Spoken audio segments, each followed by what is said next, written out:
Good morning, everybody. Okay, listen, I am aware of the whole racist named and all this kind of stuff, and that is going to be in tomorrow's video because I really want to check everything out. You know how I work 24 hours behind, 48 behind, because I want to make sure that what I bring you is correct, okay?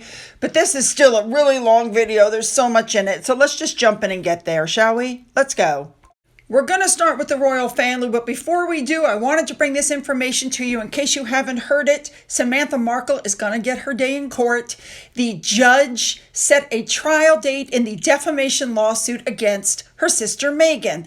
The lawsuit is going to, or the trial is going to start November 4th of 2024. It's going to take 5 days. Now, we know what's going to happen now. Discovery is going to happen now, which means Meghan is going to have to hand over all her text messages, emails, WhatsApp messages, all about the Oprah show and all kinds of information.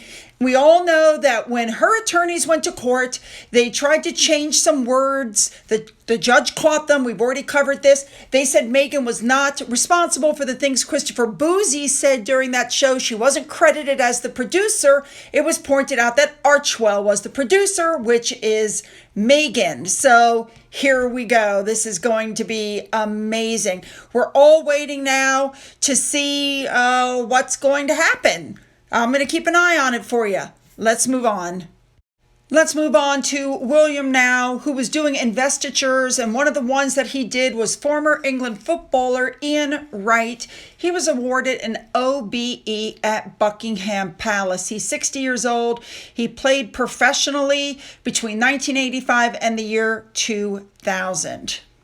He is now a TV presenter and a broadcaster. Next up, William made Mr. Jonathan Evans a member of the Order of the British Empire, MBE, also at the same investiture at Buckingham Palace. Good for him and congratulations. You know he's proud as he's holding up that medal. All right, let's move on. Next up, the Prince of Wales, Prince William, stepped out for the Conservation Award Tusk.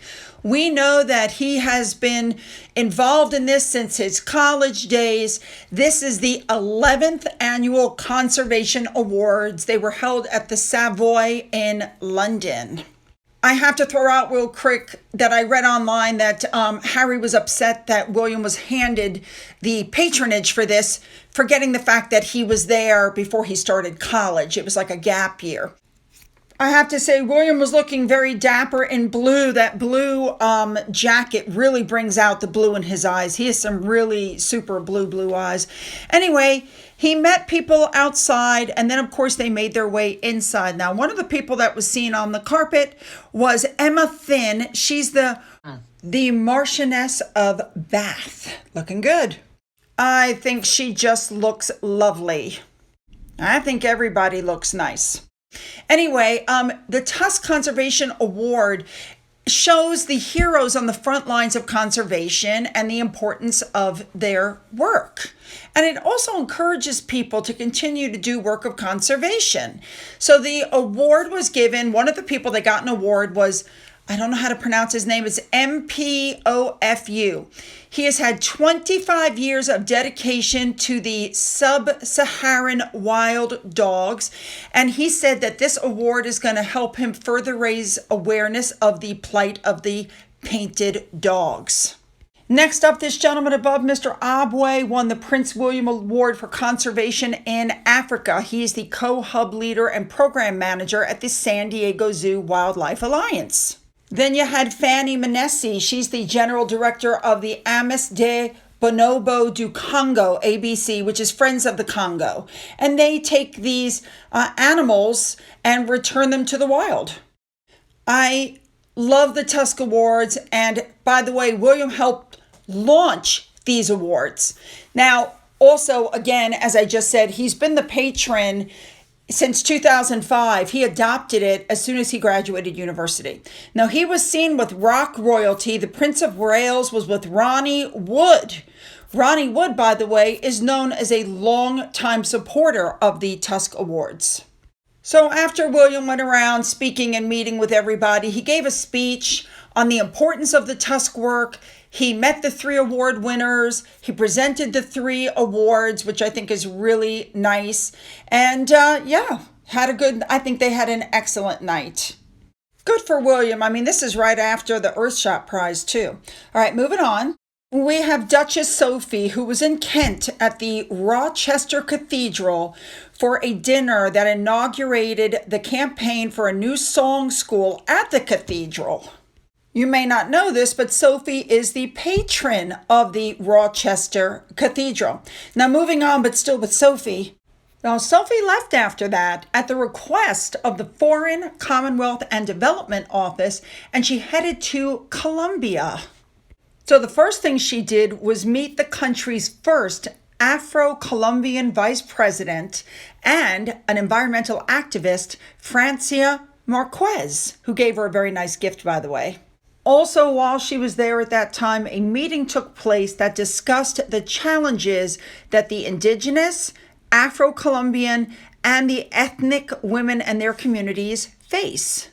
There were people there from the UK and Canadian embassies, people from the Colombian Armed Forces, and Sophie got to hear all about their work. When that was over, Sophie was able to meet with women who are survivors of the conflict-related violence. Now, this took place at a special center created in 2008, and the name of it is the Center for Memory, Peace, and Reconciliation. This place, according to the article, promotes a culture of peace and respect for human rights based on memory and history, and it was visited by the Prince of Wales, back when he was the Prince of Wales, in 2014. Very touching. And when that meeting was over, Sophie then went out into the area. They had artwork, different pieces of artwork at that same place, and she was able to walk around and look at it. There were a lot of interesting things, trees planted, and a lot of interesting artwork, but there was one piece that really caught Sophie's attention, and it's called Spinning with Patience to Weave Hopes for Peace. This is a very interesting piece of artwork. FYI, that artwork is made of bottles with stoppers that have pieces of soil from conflicts all around the region. A very special thank you, of course, to Remoulade Sauce for letting us know what she was wearing. She also posed with women from the Colombian Armed Forces. Next up, we have Queen Camilla, who we know is the Colonel-in-Chief of the Royal Lancers, and she was with the soldiers from the regiment. They planted 1,000 oak saplings at the Sandringham estate. Next up, we have Eugenie and her husband Jack. They are in Abu Dhabi at the final Grand Prix. And as you can see from the back of that picture and looking at these pictures, they ran into supermodel Naomi Campbell. Yeah, this took place on November 26th in the United Arab Emirates. A big thank you to Remoulade Sauce for all the information on what Eugenie was wearing. Moving on now to King Charles. He received the Prime Minister of Samoa at Buckingham Palace a couple of days ago. Nice pictures. Still sticking with King Charles, you know, he and Rishi Sunak had the Global Investment Summit, and when that was over, they hosted a reception at Buckingham Palace. And at this meeting, you should know that Prime Minister Sunak announced a $36.8 billion of private sector investment in Britain. That was announced. So yes, there was cause to celebrate. And it looks like the government also offered permanent tax breaks for businesses to modernize plants and machinery. So they're hoping that foreign investors will help, speed it up. And they want, of course, to infuse the economy. I think that's a very good thing myself. There you go. All right, let's move on now to Harry and Meghan news. Remember, I told you this Book of Omens was simply shot after shot of grievances from Harry and Meghan. So here's another one. He's saying that the reason Harry and Meghan lost Frogmore Cottage was to punish them for the horrible things that they said about the whole family in the Netflix series. Well, there might have been a little bit of truth to that, but let me just point out that the reason that they lost Frogmore is, number one, their lease was up. Number two, they weren't paying rent there. When they paid back their $3 million that they overpaid for the house when it was renovated, it was decided then that that would also help with their rent. So they were staying there rent free for I don't know how many years. And their lease was up and they're no longer working for the royal family. So therefore, we're done here. Omid can say it was a punishment, and had Harry and Meghan been still upholding the values of the monarchy and working for them, they might have been allowed to stay. So, there you go. Harry and Meghan's next objection to the royal family, they said, was that after they went on the Oprah show and told how many lies, how many things that they say that were debunked, they said that they accused somebody in the royal family of being a racist, and since then, nobody has spoken to them, and they're confused and upset by that. Really? You're confused and upset that you went on a national program and called the whole family, blanketed the whole family as racist. William's response was to tell people that they were not a racist family, but then you expected the family to come to you and kiss your rear end. That's what I honestly think that they expected. They're insane. Now, the next complaint, they flipped the script. So what they're saying is that Harry continually was asking the king, am I going to be invited to the coronation? Are we going to be invited? And it was King Charles who kept saying, I haven't made a decision yet. I'm not sure. I haven't decided if you were going to be there. I don't believe that for a second. Harry and Meghan have always played this, will they, won't they, will they, won't they, will they, won't they. And now, according to Omid, while Harry had a long list of reasons for skipping, he wanted to be there to support his father. Actually, that's not true. He wanted to be there because he needed the royal connection. We saw how the family responded to him. Now, another story is that after the spare, and Prince William did read a few passages, so I'm sure he read the part where he said horrible things about Catherine, and he was worried about the kids, and he told everybody William was circumcised. Apparently, he tried to reach out to William on 2 separate occasions through a friend, and William said, no. Can you really blame him? William is focused on the future, not the past. Harry has damaged his legacy, the monarchy. No, he doesn't want to see you anymore.